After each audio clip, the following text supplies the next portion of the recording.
Hi there, Dwayne Lesner on my way to the airport, but first traveling 2+ hours because I live in the middle of nowhere. But as you can see in the background, there's no snow, so good times. Headed to Minnesota to talk some net backup with AHV. But I wanted to touch on the announcement for Kubernetes with Docker, which was announced at DockerCon in Europe.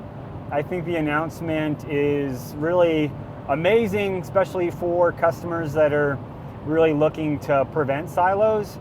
So now with the announcement, you can run both Swarm and Kubernetes on the same nodes, or at least divvy them up. They're saying, don't do that in production, have separate nodes within the same cluster for your Linux running Swarm and your Linux running Kubernetes. But Docker is already today supporting Windows with Swarm, and when Kubernetes gets there, you'll be able to run everything. So you'll have one workflow, your CI workflows on both Windows and Linux, getting control over what's going inside your containers, insight into the ports and monitoring. Some stuff which you're not really ever going to get from a PaaS. But more than that, just ease of use. Kubernetes is like, how do I maintain it? How do I upgrade it? And so now Docker is doing that. Docker Data Center, you deploy out your master services.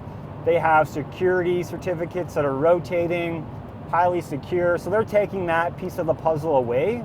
And then even with Docker Compose, now you can have one set of files that can either be deployed to Swarm or Kubernetes. I know talking to customers within Nutanix, some have 2, 3, 4, 5 different Hadoop clusters. They have 9 Cassandra clusters, and then you see the same thing in the enterprise for developers that want to run Swarm, and then developers that want to run Kubernetes. And so now you can have one-stop shopping, really using all of your resources to get that done. Makes development easier so you have Docker on Mac, Docker on Windows. That Kubernetes command line will be put into there, so you're not having to figure that out, and hopefully also bring some control or change management to what's happening on the client side and commands changing and getting a more uniform way across the environment. You'll get RBAC, all of the great security, trusted registry, scanning of images, which was kind of already, you could have used it today, but now making sure that it's all running through Docker Data Center, pretty good. I know the Nutanix team is at DockerCon, has a booth there, so we have the persistent storage for Docker, and also one that's almost going to be GA, but you can definitely get it from your account team, a Kubernetes persistent control. So AHV is a great place to run your containers. I think you could run, if you're a vSphere shop, you could run vSphere on Nutanix, but I think from a VIC perspective, which is the vSphere integrated containers, you don't get the full API of Docker.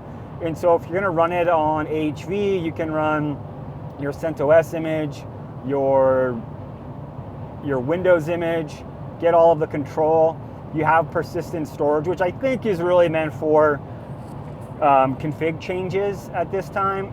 People that are doing a lot of I/O or data, you're still storing that elsewhere, whether it's in HDFS, it's in MongoDB, and then you have a platform in Nutanix that can run and have great performance for both your container side, but also those other applications which will continue to exist in bare metal or VM form. So overall, this is great news for the industry, great news for Nutanix and AHV.